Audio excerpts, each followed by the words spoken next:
Saat ini sedang viral kemunculan makhluk astral yang disebut lampor, berupa wujud keranda yang terbang atau berjalan dengan sendirinya. Biasanya juga dikaitkan apabila lampor hinggap di suatu atap rumah, ditandai dengan adanya ketukan pintu. Namun, ketika pintu dibuka, tak ada siapapun yang ada di luar. Tapi di sini saya mencoba menghadirkan versi berbeda dari makhluk yang disebut sebagai lampor. Siang itu, angin berdesir kencang berasal dari laut selatan menyapu dataran rendah. Hawa semilir menghembus begitu terasa meski cuaca siang hari cukup terik, namun hembusan angin membuat suasana menjadi sejuk. Dulu, era tahun 90-an, anak-anak biasa bermain hingga sore di luar rumah. Para orang tua selalu mengingatkan anak-anak agar segera pulang sebelum azan maghrib berkumandang.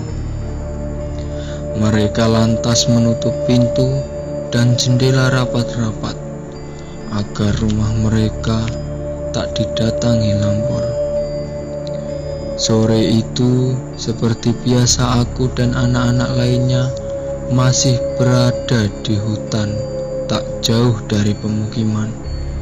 Dari kejauhan, kami mendengar lantunan azan berkumandang melalui corong speaker masjid untuk segera pulang. Kami berjalan melewati semak belukar dan hutan jati serta bambu sambil memandang matahari yang kian tenggelam. Kami terus bercanda sembari berjalan kaki menyusuri jalan setapak di antara tepi hutan jati dan persawahan desa. Saat asyik ngobrol, tiba saja terdengar suara keras seperti peluit atau siulan menggema di antara pepohonan. Karena kaget dan juga rasa takut, seorang di antara kami, sebut saja namanya Ruslan terperosok dalam semak belukar. Kami yang berjalan beriringan sambil bercanda tak menyadari bahwa Ruslan tertinggal jauh di belakang. Hampir sampai pada batas antara persawahan dan pemukiman, kami menyadari bahwa seorang di antara kami masih berada di belakang. Akhirnya kami memutuskan untuk menjemput teman kami yang bernama Ruslan, sedangkan teman lainnya pulang. Hari yang kian gelap menyulitkan langkah kami dalam mencari keberadaan Ruslan, hingga suatu yang ganjil terjadi. Beberapa saat lamanya kami mencari, tiba pada sebuah pepohonan besar di tepi hutan. Kami mendapati Ruslan sedang berdiri di samping sosok tinggi besar berjubah hitam. Wajahnya tak terlihat, hanya sorot matanya merah menakutkan. Melihat hal itu, kami segera berlari menuju arah perkampungan. Tak salah lagi, itu lampor, ujar seorang di antara kami. Beberapa temanku sempat melihat makhluk itu terbang membawa Ruslan sebagai burung gagak, lalu hilang dalam gelapnya hutan. Kami segera memberitahu warga kampung dan segera melakukan pencarian ke tepian hutan. Kentongan dipukul berkali-kali dengan maksud memberitahu keberadaan kami pada seorang yang sedang dicari, atau untuk membuat gentar sosok makhluk bernama lampor. Kejadian seperti ini dulunya bisa dibilang cukup sering terjadi di desa-desa pada masa itu.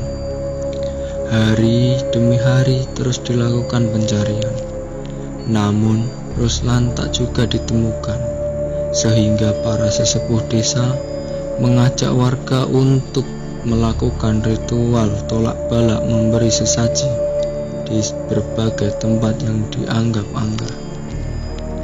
Sesaji pada umumnya berupa sepasang ayam cemani yang disembelih dan digoreng, lalu diletakkan di kunden yang diketamakan. Selepas acara ritual, beberapa hari kemudian atau pada hari ke-7, Ruslan pulang ke rumah pada waktu hampir subuh dengan hanya memakai celana pendek tanpa baju. Namun keadaannya tak sama seperti sebelumnya. Ruslan menjadi linglung, tak mampu berbicara sempurna, bahkan sering bicara sendiri. Sesepuh desa mengatakan bahwa Ruslan telah diculik Lampor.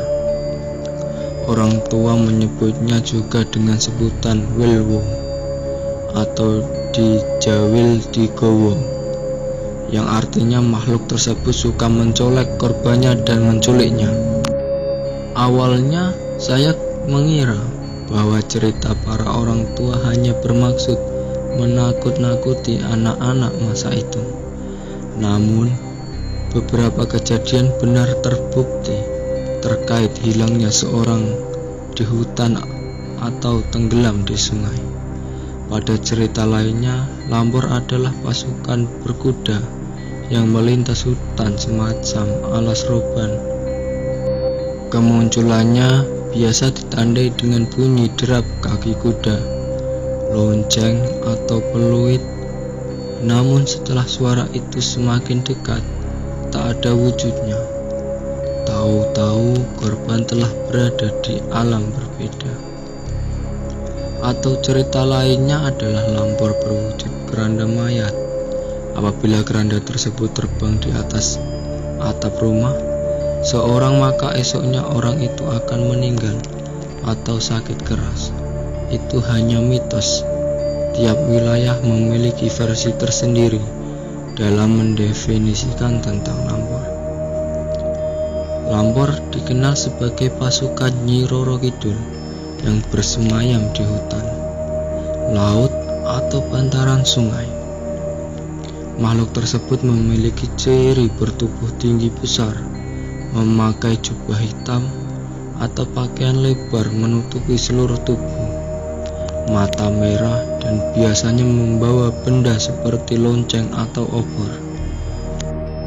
Konon, siapa saja yang bertemu Lampor bisa dipastikan dia tak akan kembali, atau jika kembali pasti dalam keadaan linglung.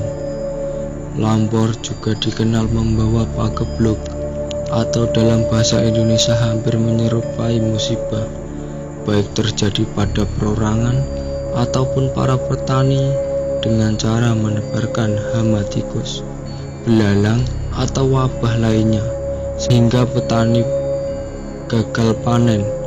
Hal itu terjadi sebagai balasan kepada masyarakat tani yang lupa bersyukur. Biasanya di suatu desa, apabila kondisi panen memburuk selama beberapa musim tanaman, maka warga desa akan melakukan ritual khusus agar panen kembali membaik.